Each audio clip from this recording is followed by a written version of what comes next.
This is that time of the year where you are wondering what's going to happen in the next year and how you should be planning your digital transformation initiatives.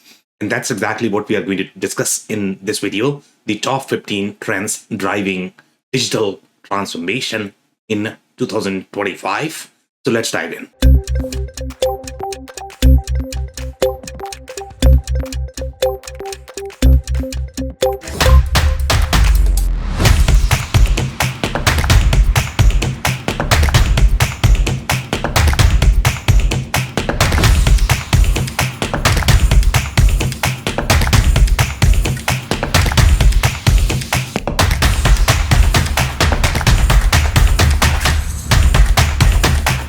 Hello, everyone. My name is Sam Gupta. I am principal at Elevate IQ. Elevate IQ is the independent buy-side technology advisory firm. We help our clients with enterprise technology selection, implementation, change management, and overarching digital transformation strategy. On that note, let's go back to today's topic, which is going to be the top 10 trends driving digital transformation trends in 2025. Before we look at the list, let's look at how these trends are going to be beneficial and who is the audience for these trends. So there are going to be 2 or 3 different audience types. Number one is if you are the end user, the companies that are taking digital transformation journey and any sort of changes that you are going to make in your enterprise architecture, or if you are buying any enterprise software categories, then you need to know how you should be planning if there are going to be any changes overall from the enterprise software marketplace. The other audience that is relevant for this conversation is the product teams at the enterprise software vendors. They also need to decide their roadmap, so it's going to be beneficial for them as well. And now, if you are either executives or the consultant, you need to be planning your career. If there are going to be any changes with the product strategy, that impacts your career as well. So that is probably going to be the third audience. Just to set the expectation, we publish these trends every year. We had published last year as well. So if you want to go back and check what we had discussed last year, the video is going to be available on YouTube. Also, generally, we have a blog that we publish along with the video. So you might want to go back and check that. Now, let's look at the overarching theme with the changes that we have seen from 2024 to 2025. And overarchingly speaking, there have been some major trends in general. The reason for that is if you look at the global economy and the global marketplace, there have been a lot of changes from the election perspective, especially in the US. The administration has changed, and the policy changes from the US is probably going to drive the global economies. So that is going to be a major theme overall. The other changes that we have in the market is the last 4 years, if you really analyze, it's been challenging for the overarching market. In general, the ERP market or the enterprise software market is going to be fundamentally driven by any of the macroeconomic variables, and they drive the overall the enterprise software ERP market a lot. So now in 2025, there is some excitement. Even with 2025, the H1 is probably going to be slower just because the interest rates have come down recently, and they do take some time to take effect before you are going to see the real changes in your sales pipeline. And once that changes, then companies are going to feel a little bit more confident in spending money or taking any sort of risky long-term projects. And the majority of the enterprise software projects, unless you are buying a SaaS application, they are going to fall under that risky disruptive category. And that's why the CFOs and the financial executives are going to be slightly conservative with their investment. And that's why you are not seeing a lot of projects in the past. You might not be able to see as many in the first half of the next year, but most likely in H2, depending upon how things go with the new administration, you might see some changes in the marketplace. The momentum is going to be there. So overall, 2025 is going to be slightly more exciting. Now, the comparing the previous administration with the new administration, overall, from the policy perspective, the new administration is going to be slightly friendlier for the businesses. But then there are also going to be other factors such as your tariffs, and they are slightly inflationary. So that is going to counterbalance any of the changes that the new administration is going to make. So overall, we don't know at this point of time whether it is going to be a net positive gain, or the market may feel that it's net negative. But overarchingly speaking, right now, if you analyze the market momentum, the market confidence, they are still very confident with the new administration, and hopefully, that momentum continues even in 2025. So you are going to see the momentum, and because of that, the entire enterprise software market is probably going to be driven. Now, the other factors that we have overall from the policy differences perspective is the previous administration wasn't as friendly for the larger deals. And that larger deals, they are going to drive the enterprise software market. There were major consolidations that did not go through just because the regulatory bodies, they didn't allow that. But in 2025, most likely they are going to go through. So that's also going to change the overarching enterprise software market. That is going to have impact on your business processes. It may also have impact on your enterprise architecture. Now, considering all of these layers, we are going to analyze every single trend that we have on this list in terms of what we are going to notice in 2025. So now let's look at the list.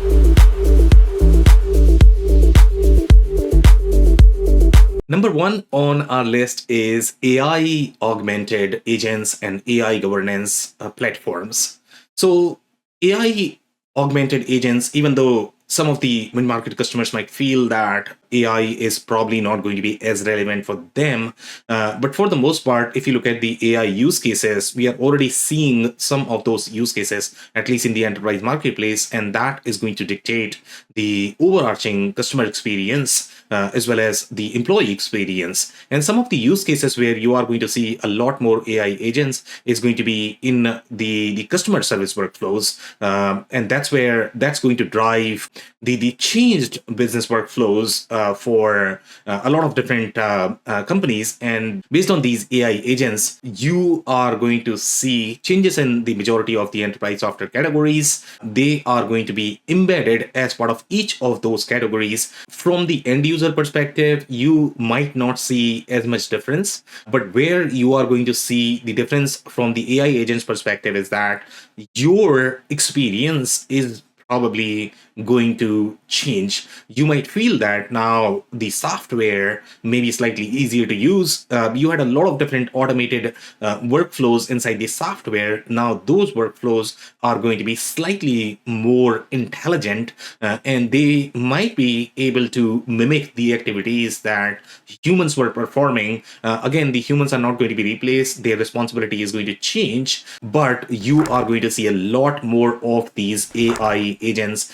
embedded as part of the enterprise software categories. Now, why are AI agents so hot overall in the marketplace? Number one, if you look at the overarching confidence, of the enterprise software categories as well as the investors, there is a real price pressure because of the slowdown in the economy. Maybe in 2025 that might not be there, but for the most part, because of that price pressure, because of that revenue pressure, the investors need to find new ways of justifying their price tag. Otherwise, the customers are going to ask to reduce their licensing pricing, and obviously the enterprise software vendors are seeking ways how they can justify their price tag, and that's where sort of AI agent kind of fit in. We don't have the use cases at this point of time that can provide us the confidence that these AI agents are going to have the tangible business value. But for the most part, based on the money flow in the market and the investor confidence, we are going to have something come out of it. So AI agents are definitely going to be the near-term trend overall. Now, because of these AI agents, what you are going to observe in the marketplace is that there are going to be new categories of the software that are going to be launched. Number one, the auditability of these AI agents, the collaboration, the orchestration, because each of these AI agents are going to mimic the human-centric workflow, and now you would require some sort of accountability, maintainability, as well as you need to be able to debug these workflows as well. So that's where these new category of software are going to be. So that's number one.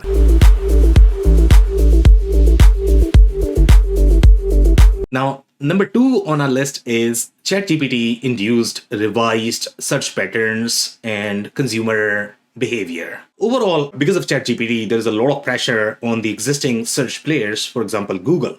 Google was slightly late overall in terms of their ChatGPT capabilities, generative AI capabilities, and now a lot of search traffic is probably going to move to these ChatGPT platforms. As of today, the ChatGPT is primarily subscription based, but they are also launching their search engines, and they have to still figure out how they are going to monetize, how advertising component is going to be embedded as part of their workflows. So based on these changes, you are going to see a lot more changes in the search patterns because once they figure out, okay, how they are going to monetize. For example, let's say if you analyze the traditional search workflows, you had many different links, but in the new world of ChatGPT, you just have one link recommendation from the ChatGPT.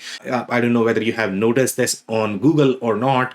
Even Google is sort of providing the AI recommendation as the first link on Google now. But now the challenge that they are going to run into is that if people don't review any other search results that are going to be further down on the page, then how are they going to monetize?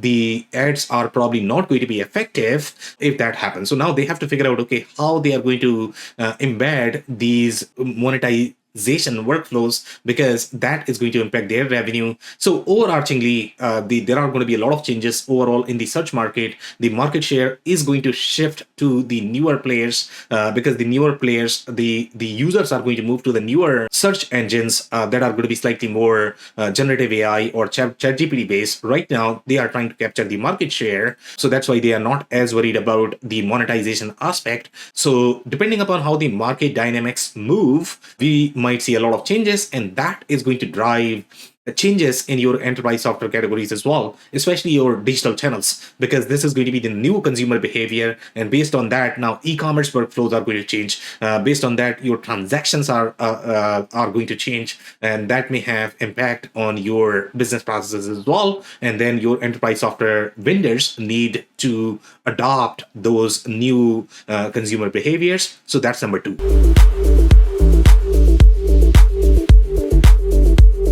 Number three on our list is continued consolidation of the enterprise software industry. So overall, this trend was very prevalent in 2024, which is also going to be prevalent in 2025.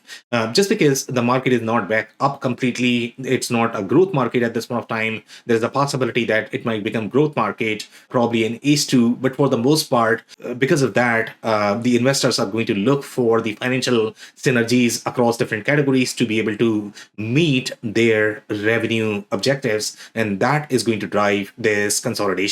So number one thing that you need to understand is first type of consolidation that you might be able to see in the market is the larger vendors are going to acquire different categories. So each of the suite that we have in the market, whether you talk about ERP suite, CRM suite, analytics suite, any of the supply chain suites, so all of these suites are going to become much thicker overall in terms of their scope and the functionality that they are going to have. So any of the SaaS application that you might be utilizing at this point of time, they might be consumed, they might be decommissioned by these larger vendors. So you need to analyze that risk. Okay, what is going to happen to these vendors if you might be utilizing any of those apps at this point of time? And you also need to analyze this from the enterprise architecture perspective. If you are going to have the overlap, how you are going to have clarity in your architecture because of these consolidation issues. And the another factor that you need to consider is going to be the changes in pricing and the product strategy, as well as sometimes support because of these acquisitions, especially if these acquisitions are going to be from the family owned business to a private equity. That may be a major transition for the majority of the software vendors. Our customers generally tell us that they have experienced substantial transition overall in terms of getting the support, the kind of friendliness that they might experience while working with any of the family owned software companies. That's going to be a substantially different experience with the private equity companies. So that's where your risk is going to be. And that's number three.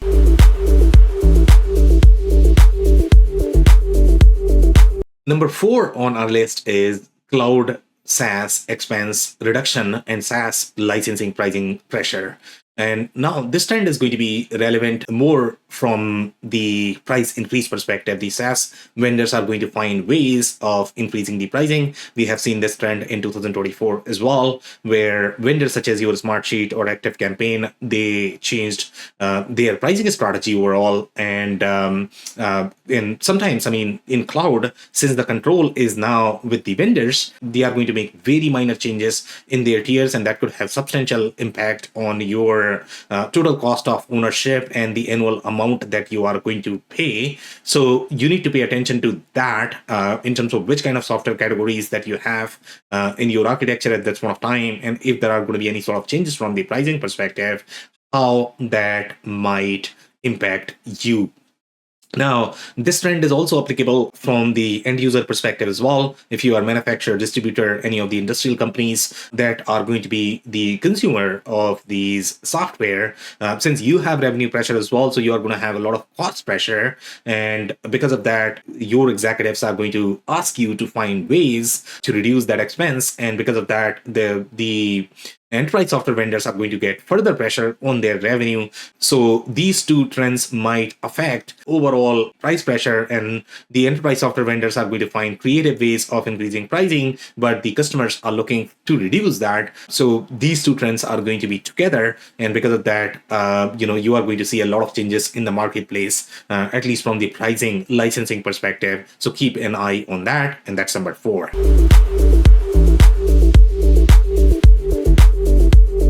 Number five on our list is surge in M&A activities and deal flow. So overall, in 2024, the confidence wasn't there in the market. That's why the deal flow wasn't as much, which is going to increase in 2025. Now, because of that deal flow, the majority of the large transformation initiatives, because when the company structure, organizational structure is going to change, because now these deals are going to go through, so the companies are going to be slightly more excited in pursuing these deals. And because of that, the enterprise software market, the ERP market, is going to have substantial impact. We are going to see a lot more projects in general from the ERP perspective.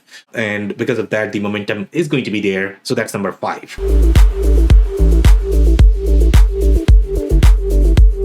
Number six on our list is continued reallocation of skill sets and their impact on business processes. Now, because of the AI, the workflows are going to change, the business processes are going to change, and because of that, you are going to see a lot more changes in the enterprise software categories as well, and the skill sets need to change as well. And based on those skill set changes, you might have further impact on the business processes as well as architecture. So that is going to drive the entire enterprise software categories, enterprise architecture, as well as how these software are going to be consumed, implemented, adopted. So that's going to be the number six trend.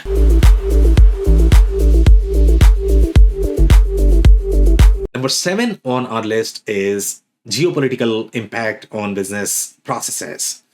Now, overall, the geopolitical impact is still there because of two active wars. We don't know how the situation is going to be in other geographies. There is a possibility that there might be more wars that might start. There is a possibility that these active wars might stop because of the new administration. But then you are also going to have impact because of the tariffs, depending upon how each of the countries are going to react because of those tariffs. And that is going to drive market uncertainty. And when you are going to have the market uncertainty, the companies are not going to feel as confident with these long-term investment unless the market is completely stabilized and they have complete confidence that they are going to get revenue in the future quarters, future months. So that is the geopolitical impact. And there is another factor related to this trend is going to be that because of all of these changes, there are going to be a lot of regulatory changes that you are going to see, whether it's going to be based on the information currency, etc. So that is going to be a trend for 2025, and that's number 7.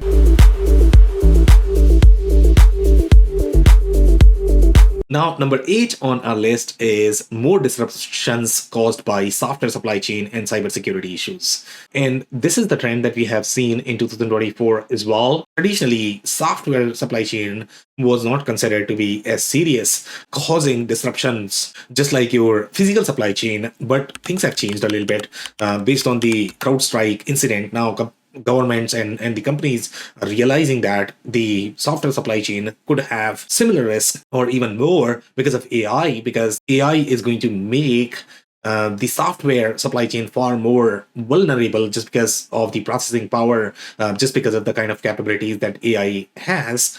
Because of that, you are going to see a lot more incidents, just like CrowdStrike. So that's going to be another theme that we are going to see in 2025.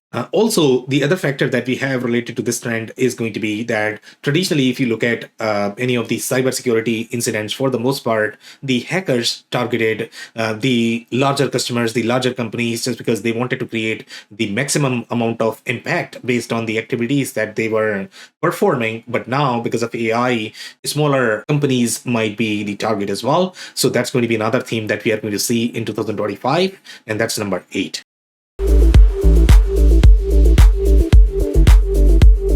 Number 9 on our list is collaborative partnerships and continued acquisition of networks producing data. And this is the theme that we had seen in 2024 as well. So that is going to continue in 2025. And this is going to be around AI. Number 1, the AI needs a lot of data. And that's why we have seen some of the collaboration happening even among rivals, just because each of them are going to have some data set, and if you want AI to be effective, then that data set need to be complete, and that's how these companies are going to have power, and that's why we are seeing that collaboration. Now, overall, in 2022, 23, 24, we have seen the overarching theme of the industrial supply chain suite, such as if you look at E2opens of the world, Blue Yonders of the world, they have been trying to acquire a lot of companies that are producing data, because for the external supply chain or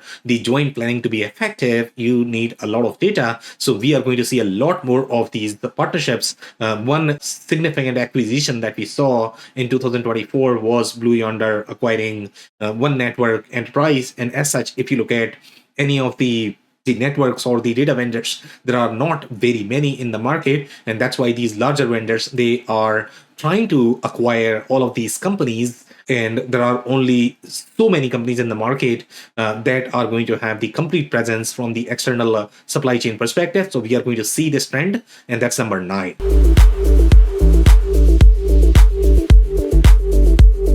Number 10 on our list is no more breakup of the large corporations, as well as the antitrust laws blocking any sort of large deals. So previous administration, US administration, was not very friendly with the larger deals. They wanted to break these companies, but I think the new administration is going to be far friendlier. So you will not see as many breakups. In fact, you are probably going to see a lot more consolidation, and that is going to drive the enterprise software market. There's going to be a lot more overlap in general in the enterprise software categories, and that is going to have impact on your enterprise architecture, and that might make your life difficult if you are going to be procuring these software categories in defining the architecture and getting the business value from these categories. So that's number 10.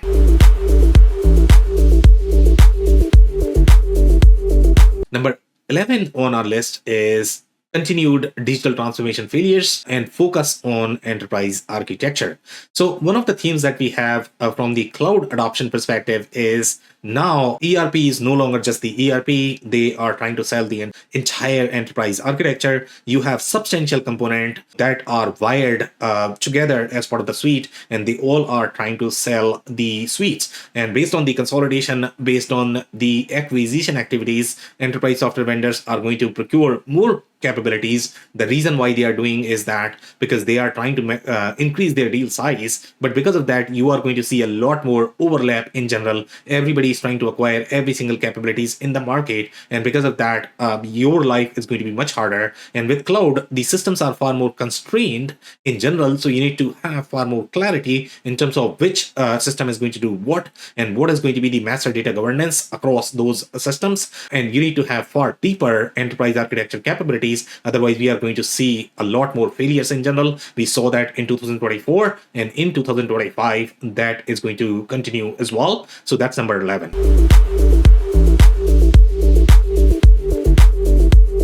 Now, number 12 on our list is energy efficient algorithms and computing. This trend is more related to the AI capabilities. If you look at the overarching trend from the AI perspective, the algorithms that they have, they are not necessarily energy efficient as they would like, and they are bottlenecking their capabilities overall. From the energy perspective, they need a lot more energy, and because of that they are not able to make as much progress as investors would like from the capabilities perspective. So there are two or three different drivers that are going to be relevant around this. Number one, there's going to be a push for making these algorithms far more energy efficient, and because of that you are going to see a lot more power with the algorithms and the capabilities of the generative AI, ChatGPT, etc. The other factor that you have is this particular trend is also going to drive the energy, the data center market, and that is going to drive the some portion of the economy as well based on that. So you are going to have a lot of push because of that too, and because of that you are going to see a lot more newer business models, newer business categories, etc. So that's number 12.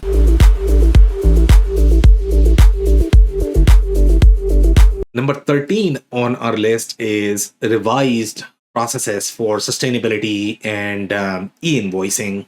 And sustainability and e-invoicing is going to be a continued trend. Even in 2025, the administration may have different take on ESG initiatives. In general, they are probably going to reduce the overhead for companies based on ESG. So now that is going to change the reporting structure, etc., and that might drive the impact on the software categories. Initially, the software vendors were developing these capabilities, but now those capabilities might not be as relevant. The same thing goes for e-invoicing as well. As governments are learning and maximizing their own tax revenue, you are going to see a lot more changes. Right now, if you analyze the developing economies, and they are far more restrictive in terms of how they want to implement the e-invoicing workflows, but because of that, they have increased the admin overhead substantially. So once they learn how they can make the businesses more efficient, they might make some changes in those reporting processes, and that is going to have impact on the enterprise software categories, enterprise architecture, that might have impact on your business processes as well. So that's number 13.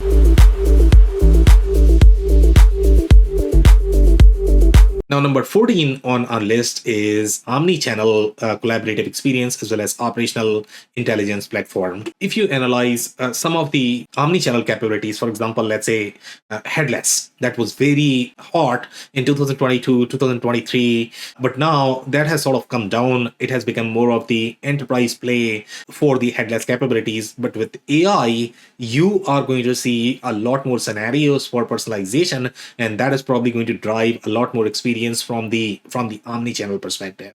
So because of AI, the headless technologies might become hotter, but right now because of AI, they are sort of overshadowed. They are not as hot as they used to be in 2023, 2000. The other theme that we have as part of this trend is the collaborative experience. And the collaborative experience is going to be with the newer categories. For example, let's say if you analyze the newer categories of software, and some of them are born because of the advancements in the database technologies. For example, Monday.com, the Smartsheet, Airtable, Notion, these are some of the categories that are driving the collaborative experience. Now that collaborative experience is possible, and primarily because of these object-based databases and the kind of things that they are able to do. Now, we are seeing these trends in the ERP and CRM categories as well. For example, let's say if you pay attention to software companies such as your ATO, and they are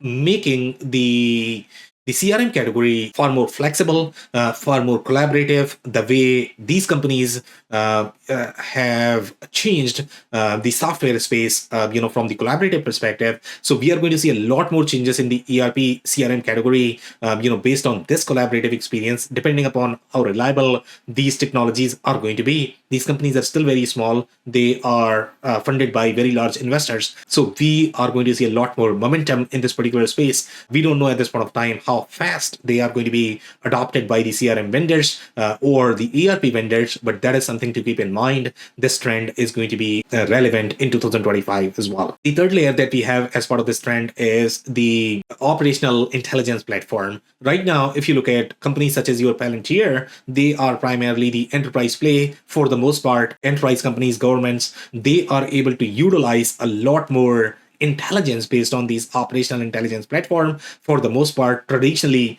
these workloads were implemented by the custom development, custom technologies. They were very expensive, very disruptive.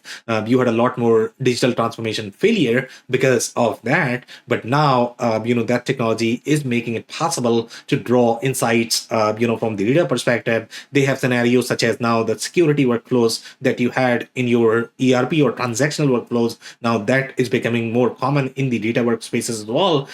So you are going to see a lot more adoption even in the mid-market. So that's going to be the operational intelligence platforms. So that's number 14.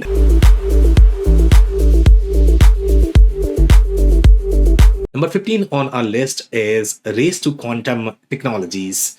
And the quantum technologies, they might not have as much commercial relevance at this point of time because that is going to be more in the R&D phase, but that is probably going to become more relevant in next 5-10 years. We don't know at this point of time how soon that is going to be there in the market with commercial applications, but the government around the world, they are investing a lot more in quantum technology. So now that research may be expedited a little bit more than what we had seen in the past. So overall, one of the reasons why the quantum technologies are becoming harder is because of the AI. And AI is going to need a lot more processing power. In general, it is bottlenecked by the energy technologies as well as the processing capacity that we have. So that's why the quantum is hard. Right now, the challenges that we have in the quantum space, number one, their accuracy is not as much. And then you are also going to have some of the challenges such as the traditional cryptography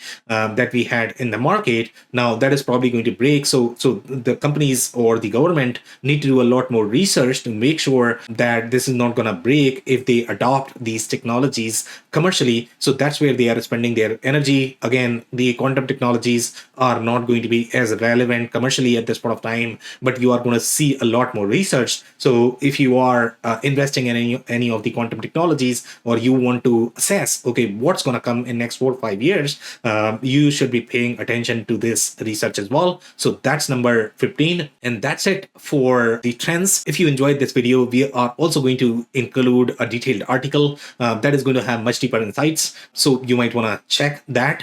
And then finally, we publish these trends and a lot more to prepare for your digital transformation journey as part of our digital transformation report that is already ready. So you might want to scan the QR code that has been incorporated as part of on this video. So check that out. It's going to have much more detail about these trends.